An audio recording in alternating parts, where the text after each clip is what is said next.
Yuk, ketemu lagi kita. Kali ini saya akan membahas terkait adanya defisit APBN 2025 di Kiwan ya. Eh, Seperti biasa, pinter bersama teknologi AI. Jadi semua materi ini saya ambil dari ChatGPT ya. Dan ini untuk tujuannya edukasi. Jadi silakan saja kalau ada hal-hal yang ditemui masih tidak sesuai, silakan dikoreksi ya. Oke, bagi yang para lebih ahli, dan namun ini adalah upaya kami untuk melakukan edukasi dengan menggunakan teknologi AI. Oke, kita lihat saat ini pemerintah baru saja mengumumkan di Q1 itu APBN kita ada defisit ya. Nah, analisis yang saya lakukan ini terkait dengan kondisi bursa efek uh, Indonesia dan kira-kira dalam kondisi seperti ini saham-saham yang cocok untuk trading dan investasi kira-kira mana saja. Ini hanya seperti biasa saya katakan ini hanya edukasi ya. Tidak tidak rekomendasi harus beli atau tidak, tapi paling tidak AI ini memiliki sistem data yang mengolah dari berbagai referensi sehingga pada saat saya minta untuk memberikan atau saya prompt untuk memberikan dalam kondisi begini karena saya juga saat ini sedang bermain ya dengan saham dan sudah menggunakan teknologi AI ini dan ya sudah lumayan lah, sudah bagus, bahkan saya sudah main lebih besar lagi ya, saya sudah semakin naik karena sudah mulai percaya ya. Tetap main trading ini saya main, tapi saya juga sudah masuk investasi dan bahkan bukan cuma investasi, full margin pun saya sudah mulai mencoba. Tadi saya sudah mulai mencoba, nanti saya akan podcast di lain kesempatan tentang apa yang sudah saya lakukan dan ya hasilnya bagaimana ya. Nanti kita lihat ya. Karena ini baru T1 hari ini ya. Besok T2, T3, T4. Saya coba ini. Sebelumnya saya sudah mencoba dan hasilnya ya lumayan, tinggal menunggu karena sebelumnya saya dividen ya. Saya target dividen ya. Saya dapat dua di ASI dan Telkom ya. Sekarang sudah lumayan lah. Di Telkom sudah lumayan, ASI ya masih naik-naik, masih kecil, tapi Telkom sudah lumayan. Nah, ini hasil apa? AI. Dan ini kali ini, hari ini saya coba full margin ya. Nanti saya berikut di podcast. Oke, lanjut tidak berlama-lama lagi, saya akan melihat analisis awal defisit APBN di kuartal 1 ini ya. Kita lihat, mari kita lihat sudah berapa. Hingga Maret 2025 defisit APBN mencapai 104 triliun ya. Ini hasil yang saya peroleh dari AI ya, prompt di AI. Dan ini sudah setara 17% dari total target defisit tahunan. Ini apakah ini berbahaya atau tidak? Nah, nanti kita lihat sebentar ya. Kuartal pertama biasanya belanja lebih tinggi, front loaded ya. Artinya memang kenapa dia defisit karena memang salah satu penyebabnya adalah kuartal pertama itu biasanya menjadi front loaded ya atau belanja lebih tinggi. Itu ada salah satu faktor. Ada banyak faktor juga ya, faktor ekonomi global ya yang berpengaruh dan lain-lain sebagainya. Ini menyebabkan defisit juga itu antara lain seperti itu. Jadi bukan hanya satu hal saja, ada beberapa faktor ya. Oke, salah satunya itu kuartal pertama biasanya belanja lebih tinggi atau front loaded itu bisa istilahnya dalam ekonomi. Oke. Dan yang kedua, yang keempat itu belum melebihi target tapi perlu dikendalikan agar tidak tembus batas akhir tahun. Jadi ini defisit ini harus dikendalikan ya agar tidak tembus batas akhir tahun. Oke, lanjut kita lihat. Nah, ini proyeksi defisit APBN jika tren berlanjut. Jika tren berlanjut, ini ya itu bisa menembus dari 100 ya itu kuartal pertama kan kita ada di 107 ya triliun ya. Nah, ini kalau dia increasing linear seperti ini tidak terkendali maka dia bisa menembus sampai di kuartal keempat, di Q4 dia bisa 400 triliun. Nah, ini sudah tentu kondisi yang harus hati-hati lah dan kita sebagai pelaku siapa saja yang pelaku pasar tentu harus waspada terhadap ini, tidak perlu takut, tidak perlu panik, tapi saya yakin pemerintah mampu menyelesaikan kondisi ini ya. Kita semua bersatu untuk kebaikan bangsa dan negara kita ya. Jadi ada hal-hal seperti ini tentu memang ini pengalaman yang uh, kurang baik, tapi ya kita tetap percaya kepada pemerintah ya. Lanjut. Oke, yang ketiga. Nah, ini proyeksi kemudian dampak terhadap Bursa Efek Indonesia. Ini dampak ya. Oke, tadi akibat adanya defisit di Q1 ini sebesar kurang lebih 100 triliun lebih. Nah, sekarang dampak terhadap Bursa Efek Indonesia. Ini apa? Ya, ada berdampak apa? Itu akan berdampak potensi capital flow outflow jika defisit membesar ya. Jadi ada capital outflow, jadi banyak yang keluar ya atau broker-broker asing bisa keluar dari bursa efek Indonesia. Ini bisa seperti itu ya. Dan memang untung sekarang trade war itu sudah sedikit melemah dan sudah mulai bagus lagi ya. Sekarang bursa saham kita sudah IHSG sudah cukup bagus naik ya. Dan tentu ini kita berharap seperti itu ya. Walaupun kita ada defisit tapi ada resiko ya. Itu potensi capital outflow jika defisit membesar.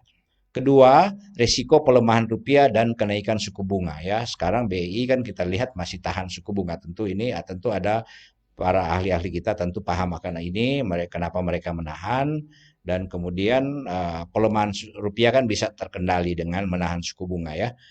Ini semua adalah upaya-upaya pemerintah. Tapi dampaknya itu bisa terjadi ya, semua ya. Rupiah bisa melemah, kemudian akan kenaikan suku bunga, tapi ya BI sudah mengambil kebijakan, sudah announce bahwa suku bunga tetap ya. Nah, pelemahan rupiah kita lihat sudah ada dampak ya. Oke, jadi pengaruh-pengaruh ini sudah mulai terkendali dan di capital outflow juga saya melihat ya asing masih ada ya, asing masih ada, cuman saya belum rekap ada berapa asing yang masuk ya.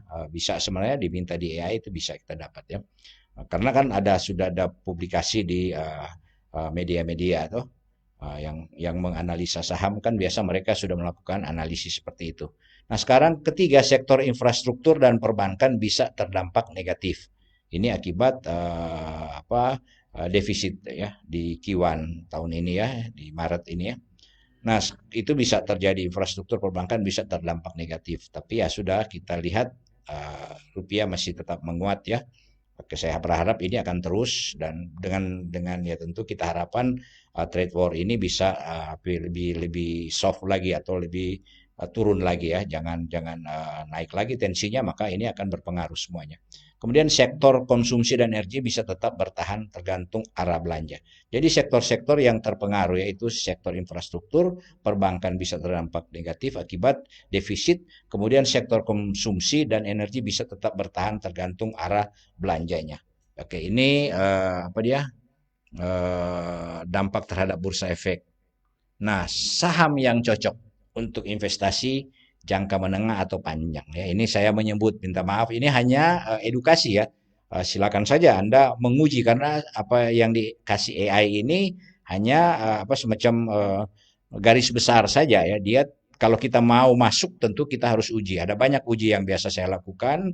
Setelah dia kasih seperti ini, saya coba cek fundamentalnya ya, laporan apakah dia Q1 sudah membuat laporan itu antara lain fundamental daripada perusahaan. Apabila Q1 dia membuat laporan, ada laporanan dan kita lihat positif atau negatif dari situ, indikator-indikatornya positif negatif, maka tentu kita bisa memilih untuk investasi. Karena yang cocok untuk jangka menengah dan panjang ini ada ICBP ya, produk konsumen pokok margin stabil.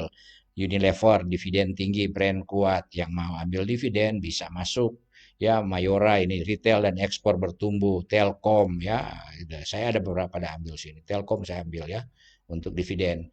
Telkom pendapatan data stabil, BUMN bagus, fundamental saya sudah cek, Telkom bagus ya. Oke, Pigas infrastruktur gas negara ya, Pigas infrastruktur gas negara, PTBA komoditas ekspor batubara, KLBF farmasi dan consumer health, INKP TPIA eksportir kuat, lindung nilai inflasi. Nah, ini saham-saham yang cocok untuk investasi jangka menengah. Ini hanya rekap atau rekomendasi kasar ya. Jangan ya, tergantung Anda ya, Anda karena Sekali lagi saya katakan di AI itu mudah, tapi kita harus pinter atau kita harus uji ya. Kita harus uji karena terkadang dia mengambil data general ya. Dia mengambil data general untuk spesifik lebih detail kita harus uji apa technical, fundamental, sentimen juga kita bisa uji ya. Berbagai metode semua gampang dengan AI itu cepat. Saya ragukan bisa-bisa teknologi apa metode-metode yang konvensional selama ini kita pakai itu di AI sudah adopsi semua. Jadi kita tinggal bertanya dia memberi reportase yang lebih rinci ya itu. Tapi tentu ada kepintaran juga harus ada teknik untuk masuk atau menggunakan AI ini ya. Oke, ini saham yang cocok untuk investasi jangka menengah dan panjang. Berikut strategi investasi vs trading ya. Nah, bagaimana strategi investasi vs trading ya di kondisi defisit ya APBN kita di kuartal pertama ya tahun ini ya. Nah, strategi investasi vs trading. Investor konservatif fokus pada saham dividen dan defensif seperti ICBP, Unilever dan Telkom ya. Ya, saya sudah melakukan itu ya. Saya di Telkom, saya tahan di Telkom ya. Dan sudah lumayan sekarang Telkom naik-naik terus ya. Saya sudah dapat ini ya capital gain ya dari situ dan menunggu apa dia menunggu share dividen, menunggu share dividen. Nah ini keadaan betul dia kasih rekomendasi ini ya. Cuman saya tidak masuk ICBP, Unilever. Nah ya saya ada yang lain juga saya ambil ya. Termasuk Astra ya. Astra saya masuk, kemudian apa lagi ya? Eh, ada ya, ada. Terakhir MDKA dan Antam ya. Saya masuk hari ini itu menggunakan full margin ya. Ya mudah-mudahan ya semua tapi ini hanya sebagai edukasi dan saya mencoba tidak merekomendasikan kalau mau coba sendiri silakan ya. Saya sudah mencoba apa teknologi ini ya. Di dalam kondisi seperti ini. Investor moderat, tambahkan komoditas dan energi seperti PTBA, TPIA, ya silakan gitu. Investor moderat. Trader aktif memanfaatkan volatile saham, teknologi dan telekomunikasi seperti ISAT, DCII. Nah, itu kalau yang jadi dia kalau investor moderat, investor konservatif ya dia investasi panjang toh. Kemudian investor moderat tambahkan komoditas di saham-saham PTBA, TPIA.